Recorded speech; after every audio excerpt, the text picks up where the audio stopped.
friend. I'm thinking about making a fuzz. What do you think?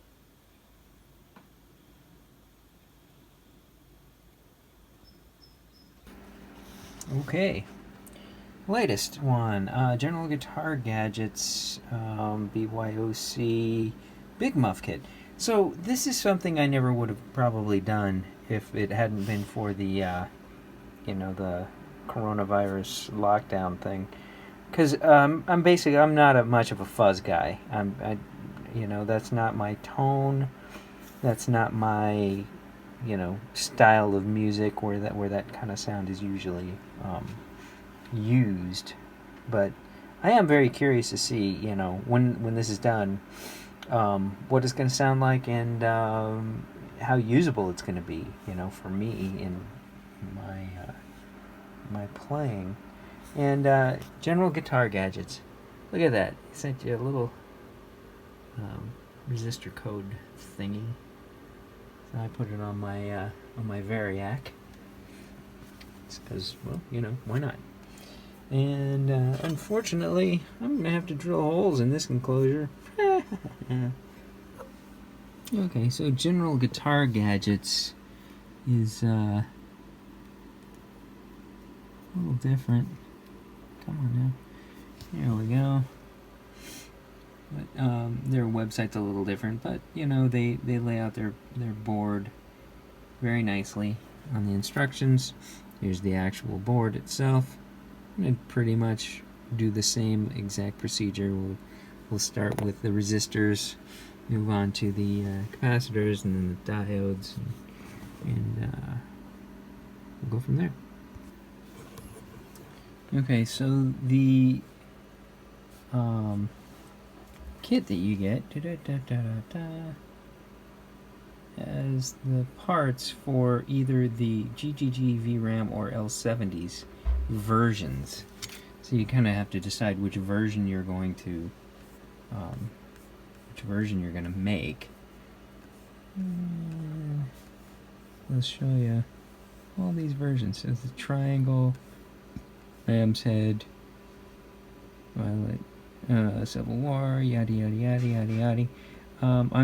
I've opted for the GGG version. Sorry if you couldn't see that, but you can just go to their website and see all that info. And they all have a slightly different, looks like they're going to have a few values different, that kind of thing. So what I've noticed is we've placed all the resistors, but we've got a couple left over. So that was a little confusing for a second, but no problem. Resistors are in place. This is a much smaller board. Maybe it'll be easier to clean. Okay, getting ready to put the capacitors in. Here, they've actually made it a lot easier for you. And just giving you that chart that I was looking up on the previous builds.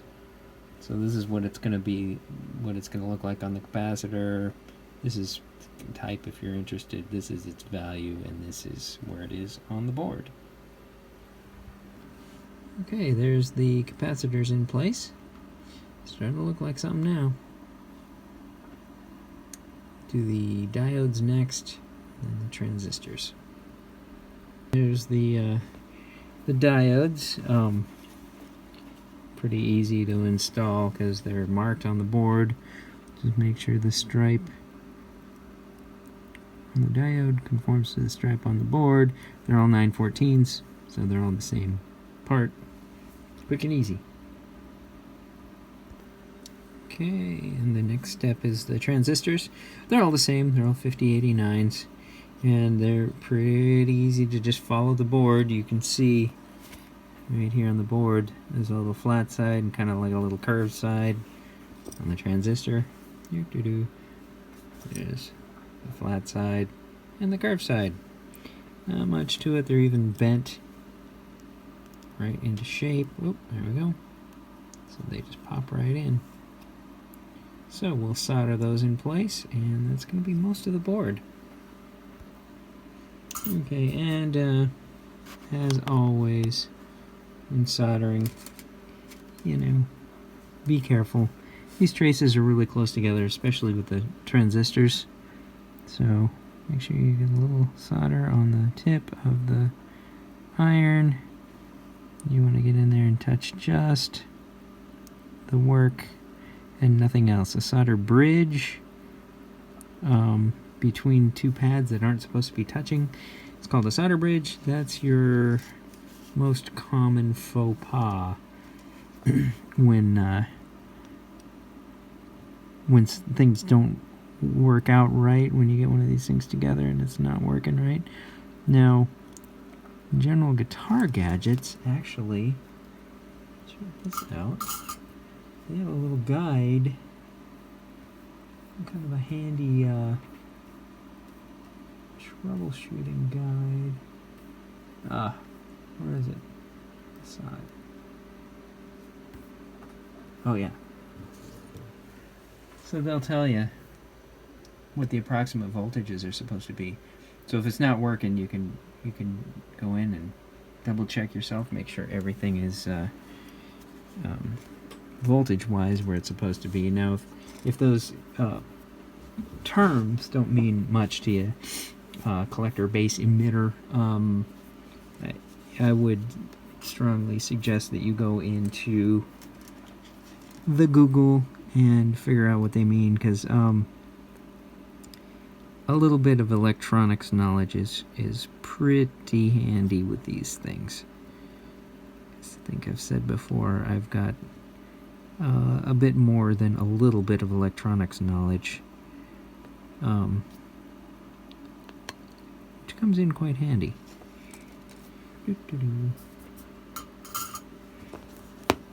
Okay, so we're going to clip the leads out of here. My tools are all somewhat magnetized from being on my speaker. What's that you say? What are you talking about? What speaker? Well, hang on one second, I'll show you. There we go. Ta-da! All the components in place. That's pretty much the board, actually, all soldered in place. My tools, all my handy dandy tools, hang from old dead speakers. How clever is that, right? They hang up and out of the way. Okay, so the next step, you know, they leave things kind of ambiguous here. You know, they give you the picture, and they give you a wiring, kind of a wiring diagram as such, and that's about it. Would have been nice is if they had given you like a layout for placement of all the things, mainly the foot switch. Like, how far up do you leave the foot switch so you have enough room to put your battery in? Well, let's see if we got a battery laying around and pop that in. So I think the easiest thing is going to be kind of sort of eyeball things, you know. We're going to mount the jacks, obviously, like so.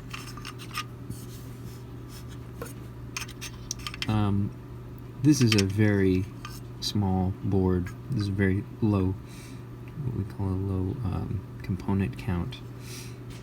So honestly, you're going to have plenty of room in here for everything that you need.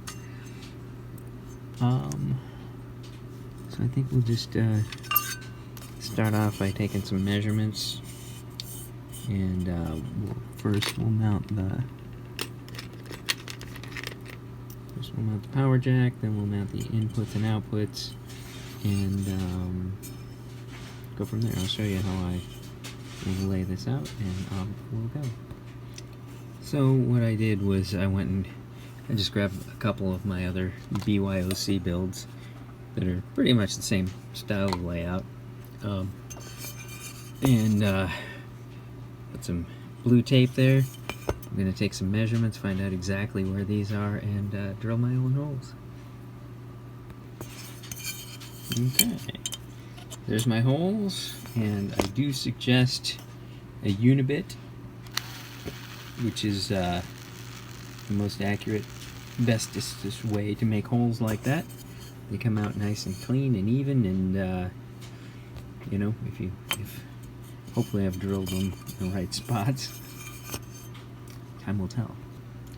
Okay, so I'm trying to keep everything in a bit of a logical order.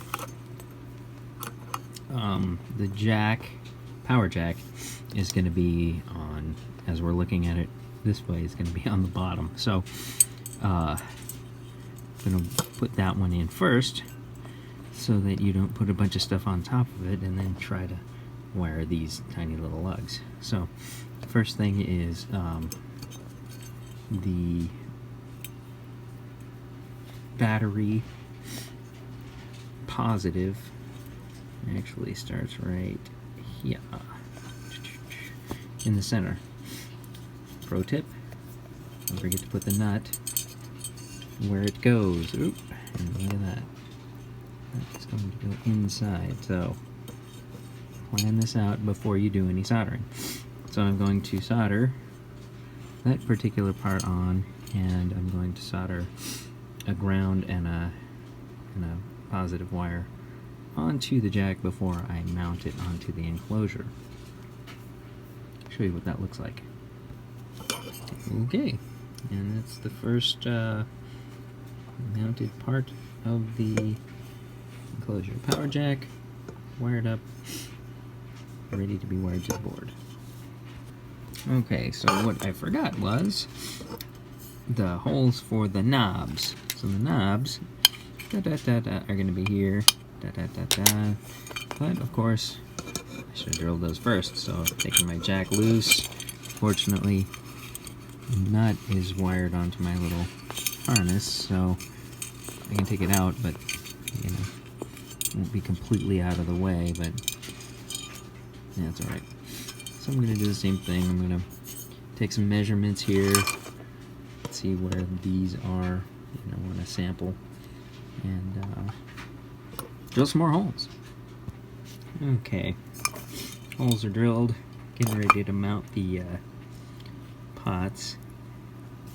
So, interesting thing, you always want to break off this little tab on the side. It just pops right off with a needle nose, but that's a little guide for mounting on some enclosures we don't have, so you want to be able to flush mount it, so pop those little nibs off. And quick note about the pots, you'll see one of them says B100K, one of them says A100K. These are the same value pots, so if you get them mixed up, it's not the end of the world. But A means audio taper, B means linear taper. If you look at the diagram, this is your linear taper. Both of these, they say log, which means logarithmic. We just call them audio taper. So you want those on the outsides. Okay, here's an issue for you.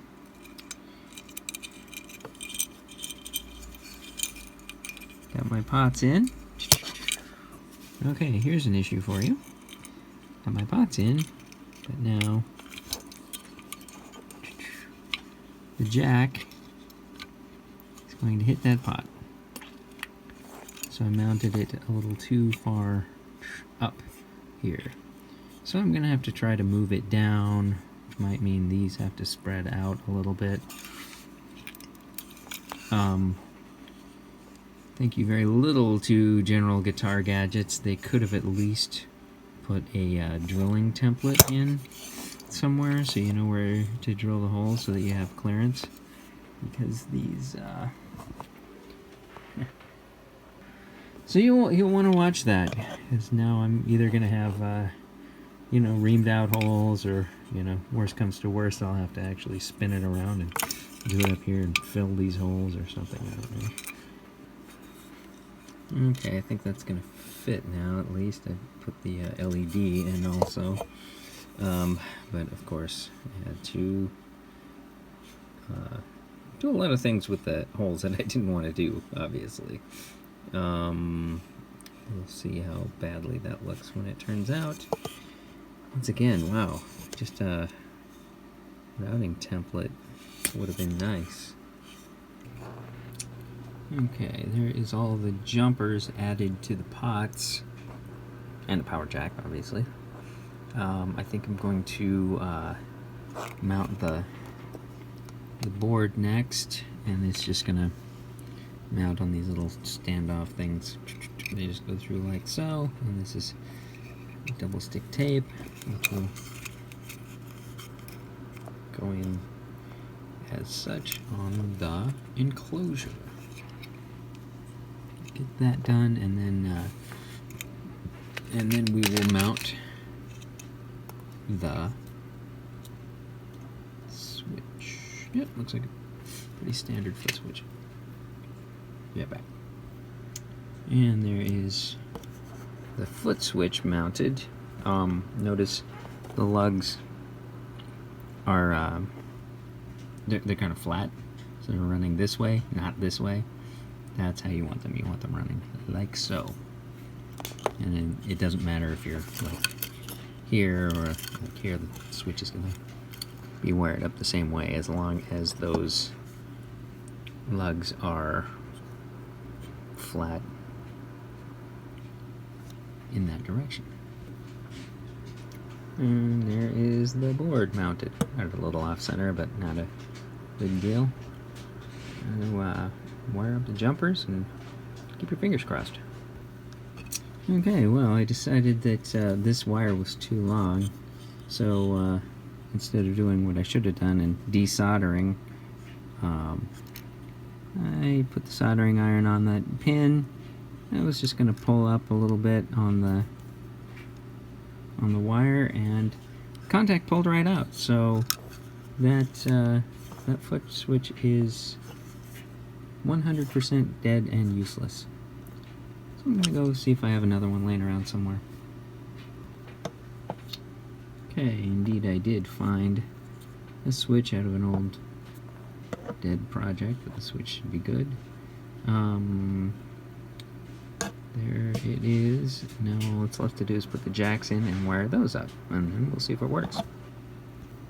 Okay, so the mounted input jack, and one of the things you want to do right away is just make sure that it is going to mechanically fit, because these little leaves will push kind of out of the way. Watch how they, when you jack in, see they kind of push out of the way a little bit, like so.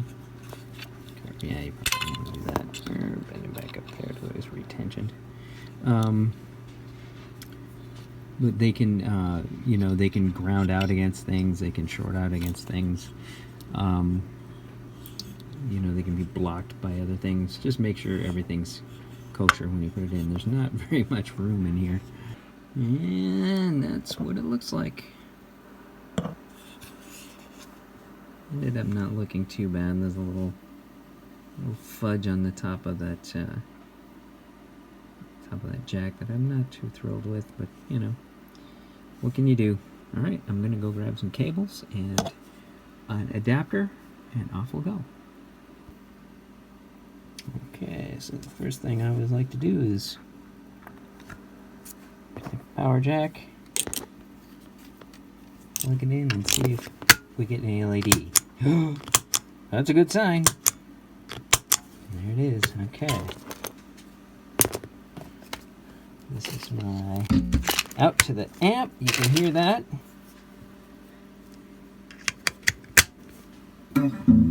Well, passing bypass signal.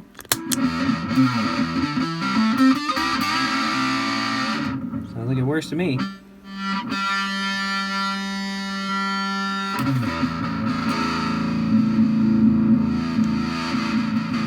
Tone, volume,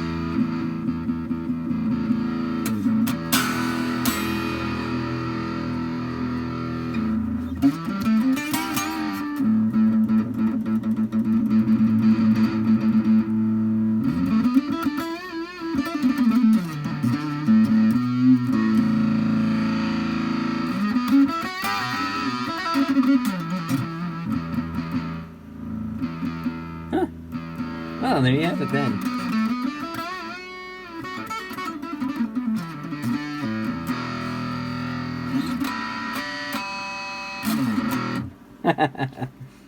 Alright, well, I guess it works. General guitar gadgets. You know, said that drilling template would be hugely much better. I can't imagine that would be a big pain to put together after you've put together this kit. Boy, that would be much better. But, sounds like it works. Gonna put the bottom on it and go have some fun with it. And, so here we go again. Another little faux pas. Over-tightened. And, broke a little chunk off of the knob.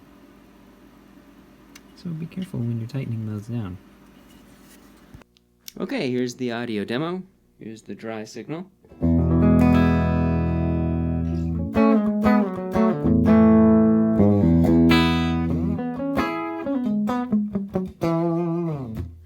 And here's the fuzz, everything at around noon.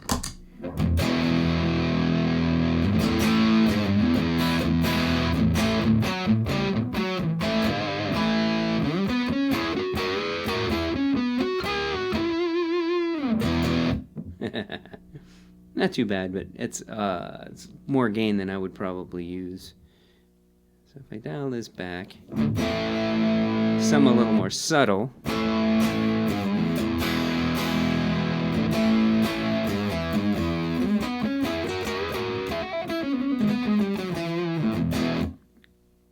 And watch this. This is this pedal here is a clone from a couple of videos ago. Now if you run this, there it is. By itself, just a little bit of mid-range push, but if you put it in front of the fuzz,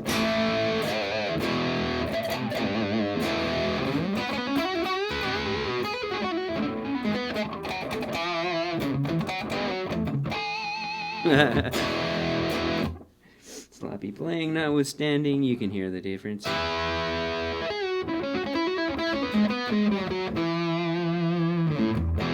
That's a pretty cool combination. So they, all things considered, you know, I'd give the